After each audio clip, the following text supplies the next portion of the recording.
Ibrahim Massiba, c'est terminé ici au grand stade de Marrakech. La Côte d'Ivoire s'impose 3-0. Les étalons du Burkina Faso n'ont tout simplement pas existé devant les éléphants de Côte d'Ivoire. Oui, Alpha Mar, justement, ça a été une très belle rencontre de haute facture côté ivoirien. Comme vous l'avez dit, le Burkina, les étalons n'ont pas existé dans cette partie-là. En tout cas, dans ce match de huitième de finale, on aura vu toute l'équipe et la victoire, elle est méritée, elle est logique, avec vraiment des grands talents qu'on a vu encore cet après-midi. Amad Diallo, Yann Diomande de Leipzig, c'est des joueurs qui ont vraiment explosé et on espère en tout cas les voir pour la suite de cette compétition. Alors on sait que le milieu de terrain du Burkina Faso a été complètement mangé.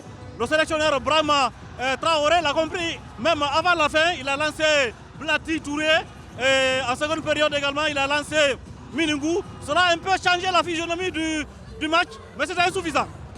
Oui, carrément, ce match-là, la Côte d'Ivoire, comme on l'a dit, était vraiment de notre niveau.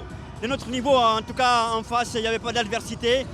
Et voilà, le Burkina Faso ne mérite pas de le passer. Et Amad Diallo, c'est sans doute l'homme de cette partie-là. Il a été énorme ici, maintenant 3 buts pour ce gamin. En tout cas, les quarts de finale s'annoncent explosifs, messieurs.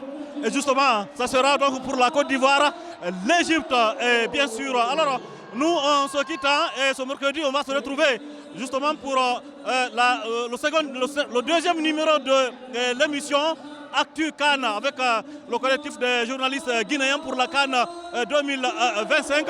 En tout cas, on se reprend très prochainement. Ciao, ciao, au revoir.